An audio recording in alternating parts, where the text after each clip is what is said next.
Poor Little Engines. Dear friends, Sir Handel Brown is the owner of a little railway which goes to Skarloey and Reneus. Skarloey means lake in the woods, and Reneus means divided waterfall.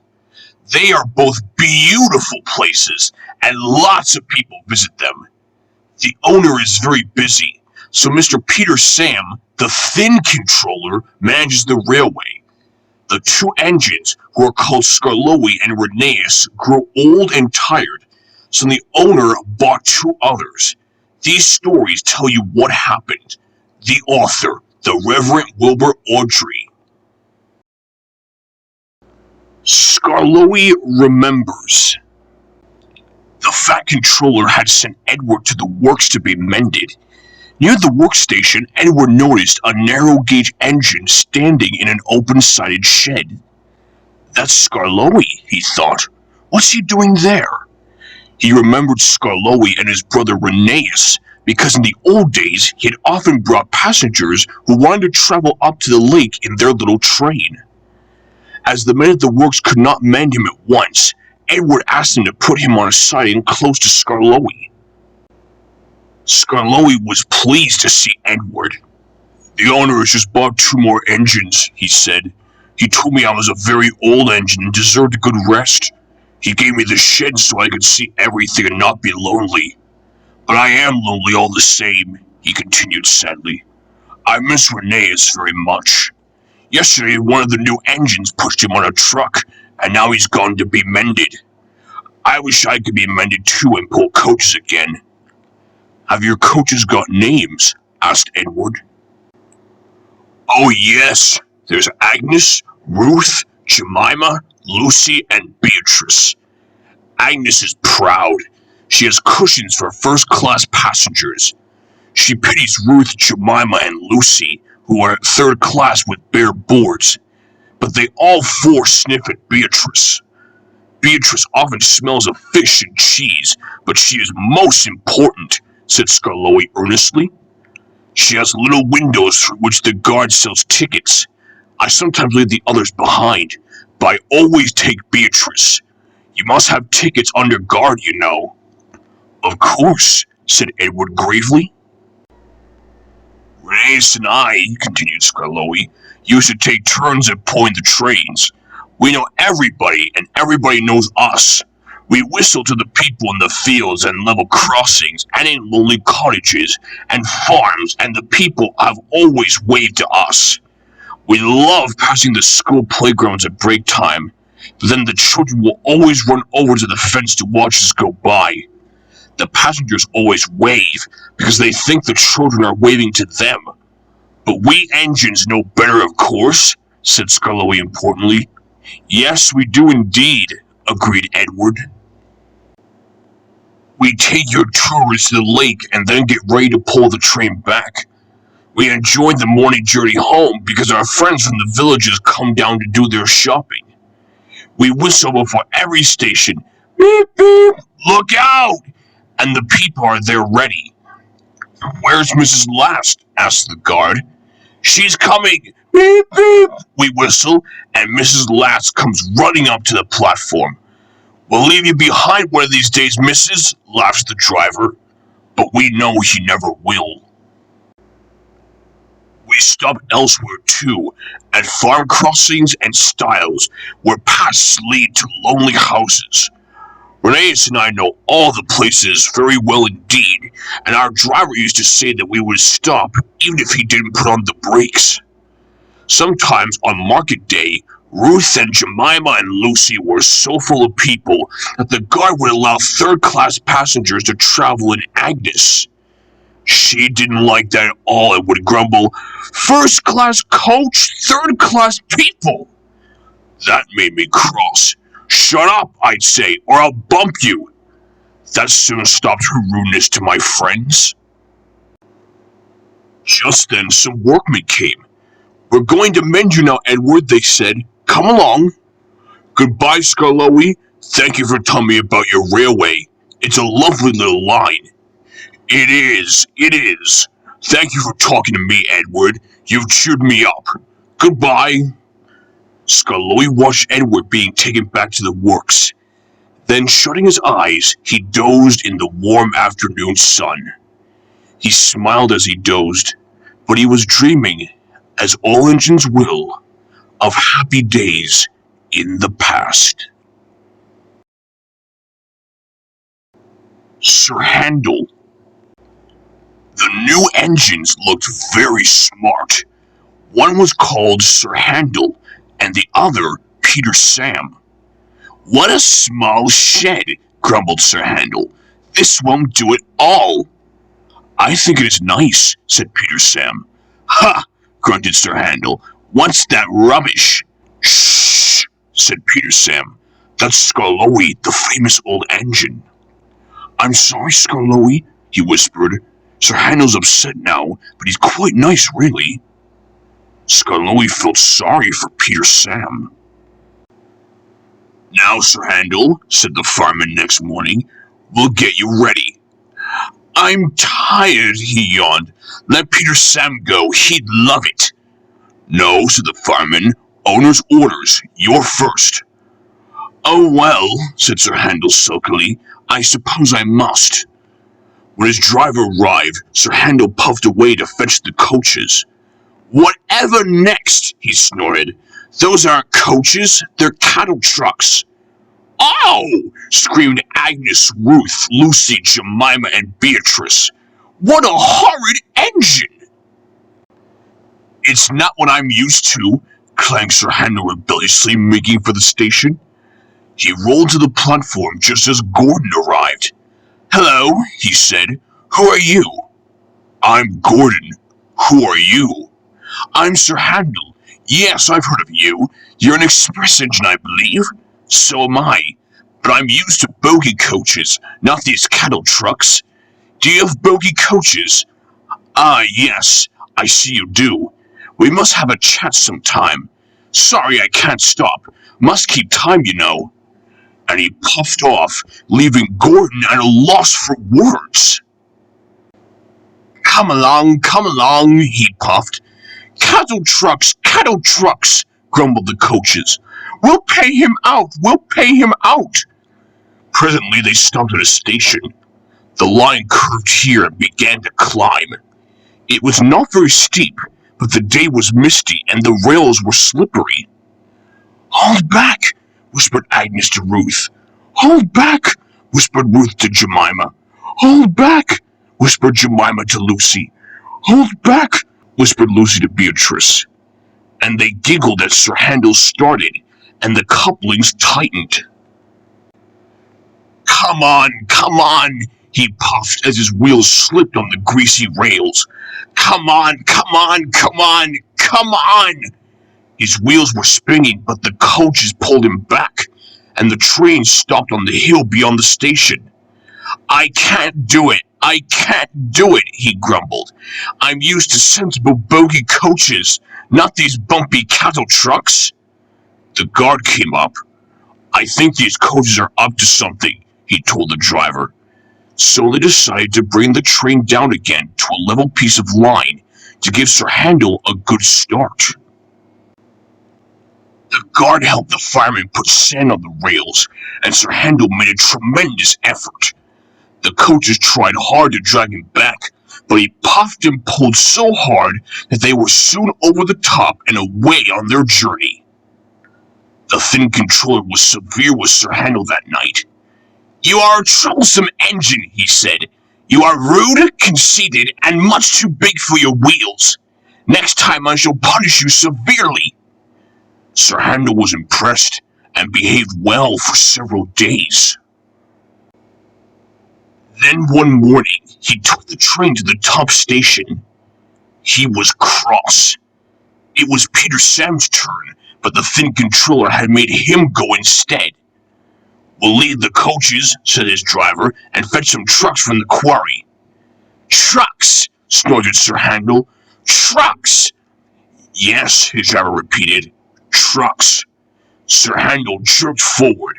I won't, he muttered. So there. He lurched, bumped, and stopped.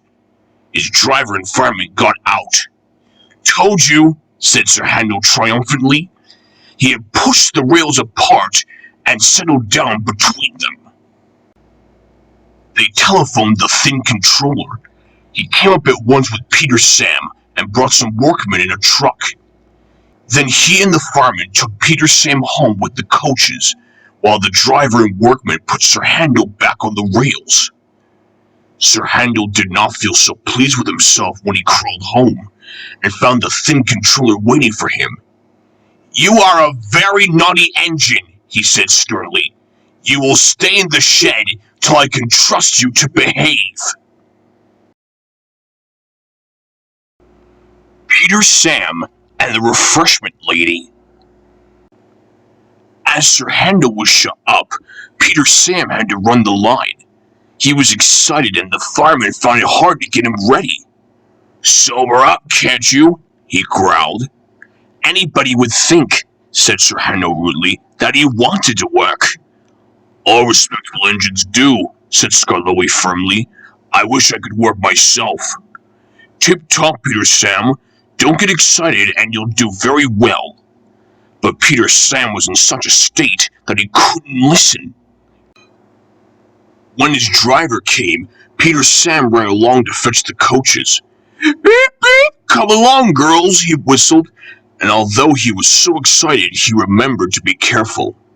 "That's the way, my dears. Gently does it." "What did he say?"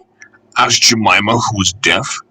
"He said, 'Come along, girls,' and he called us his dears," simpered the other coaches. "Really, one does not know what to think. Such a handsome young engine, too, so nice and well-mannered." And they tittered happily together as they followed Peter Sam. Peter Sam fussed into the station to find Henry already there. "This won't do, youngster," said Henry. "I can't be kept waiting. If you are late tonight, I'll go off and leave your passengers behind." "True," said Peter Sam, but secretly he was a little worried. But he couldn't feel worried for long. "What funny it all is," he thought, as he ran around his train. He let off steam happily while he waited for the guard to blow his whistle and wave his green flag. Peter Sam puffed happily away, singing a little song. "I'm Peter Sam, I'm running this line. I'm Peter Sam, I'm running this line." The people waved as he passed the farms and cottages, and he gave a loud whistle at the school. The children all ran to see him puffing by. Agnes, Ruth, Jemima, Lucy, and Beatrice enjoyed themselves too. "He's cocky, truck, truck, but he's nice, truck, truck. He's cocky, truck, truck, but he's nice, truck, truck," they sang as they trundled along. They were growing very fond of Peter Sam. Every afternoon they had to wait an hour at the station by the lake. The driver, fireman, and the guard usually bought something for the refreshment lady and went and sat in Beatrice. The refreshment lady always came home on this train. Time passed slowly today for Peter Sam. At last his driver and fireman came. "Beep, beep! Hurry up, please!" he whistled to the passengers, and they came strolling back to the station. Peter Sam was sizzling with impatience. How awful, he thought, if we miss Henry's train. The last passengers arrived. The guard was ready with his flag and whistle. The refreshment lady walked across the platform. Then it happened. The guard says that Peter Sam was too impatient. Peter Sam says he was sure he heard a whistle. Anyway, he started. Come quickly, he puffed. "Stop, stop, stop," wailed the coaches. "You've left her behind, you've left her behind." The guard whistled and waved his red flag. The driver, looking back, saw the refreshment lady shouting and running after the train. "Bother," groaned Peter Sam as he stopped. "We'll miss Henry now." The refreshment lady climbed into Beatrice and they started again. "We're sure to be late, we're sure to be late," panted Peter Sam frantically. His driver had to keep checking him. "Steady, old boy, steady." "Beep, beep!" Peter Sam whistled at the stations. "Hurry, please, hurry!" And he reached the big station just as Henry steamed in. "Hurrah!" said Peter Sam. "We've caught him after all!" And he let off steam with relief. Whoosh! "Not bad, youngster," said Henry loftily. The refreshment lady shook her fist at Peter Sam. "What do you mean by leaving me behind?" she demanded. "I'm sorry, refreshment lady, but I was worried about our passengers." And he told her what Henry had said. The refreshment lady laughed. "You silly engine," she said. "Henry wouldn't dare go. He's got to wait. It's a guaranteed connection." "Well," said Peter Sam. "Well, where's that Henry?" But Peter Sam was too late that time, for Henry had chortled away. Old Faithful. Sir Handel stayed shut up for several days. One market day, Peter Sam could not work. He needed repairs. Sir Handel was glad to come out. He tried to be kind, but the coaches didn't trust him. They were awkward and rude. He even sang them little songs, but it was no use. It was most unfortunate, too, that Sir Handel had to check suddenly to avoid running over a sheep. "He's bumped us!" screamed the coaches. "Let's pay him out!" The coaches knew that all engines must go carefully at the place near the big station. They were so cross with Sir Handel that they didn't care what they did. They surged into Sir Handel, making him lurch off the line. Luckily, no one was hurt. Sir Handel limped to the shed. The thin controller expected damage. "No more work for you today," he said. "Bother those coaches. We must take the village people home and fetch the tourists, all without an engine." "What about me, sir?" said a voice. "Skarloey!" he exclaimed. "Can you do it?" "I'll try," answered the old engine. The coaches stood at the platform. Skarloey advanced on them, hissing crossly. "I'm ashamed of you," he scolded. "Such behavior. You might have hurt your passengers. On market day, too." "We're sorry, Skarloey. We didn't think. It's not Sir Handel. He's—" "No tails," said Skarloey firmly. "I won't have it. And don't you dare try tricks on me." "No, Skarloey. Of course, Skarloey," quivered the coaches meekly. Skarloey might be old and have dirty paint, but he was certainly an engine who would stand no nonsense. His friends crowded round, and the guard had to shoo them away before they could start. Skarloey felt happy. He remembered all the gates and stiles where he had to stop, and whistled to his friends. The sun shone, the rails were dry. "This is lovely," he thought. But presently they began to climb, and he felt short of steam. "Bother my tubes," he panted. "Take your time, old boy," soothed his driver.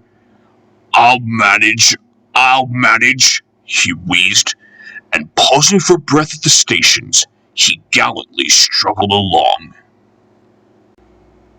After a rest at the top station, Skarloey was ready to start. "It'll be better downhill," he thought. The coaches ran nicely, but he soon began to feel tired again. His springs were weak, and the rail joints jarred his wheels. Then, with a crack, a front spring broke, and he stopped. "I feel all crooked," he complained. "That's done it," said his driver. "We'll need a bus now for our passengers." "No," pleaded Skarloey. "I'd be ashamed to have a bus take my passengers. I'll get home or burst," he promised bravely. The thin controller looked at his watch and paced the platform. James and his trade waited impatiently too. Then they heard a hoarse beep beep. Then, groaning, clicking, and clanking, Skarloey crept into sight. He was tilted to one side and making fearful noises, but he plodded bravely on. "I'll do it! I'll do it!" he gasped between the clanks and groans. I've done it!" And he sighed thankfully as the train stopped where James was waiting. James said nothing. He waited for his passengers and then respectfully puffed away. "You were right, sir," said Skarloey to the owner that evening. "Old engines can't pull trains like young ones." The owner smiled. "They can if they're mended, Old Faithful," he said, "and that's what will happen to you. You deserve it." "Oh, sir," said Skarloey happily. Sir Handel is longing for Skarloey to come back. He thinks Skarloey is the best engine in the world. He does his fair share of the work now, and the coaches never play tricks on him, because he always manages them in Skarloey's way.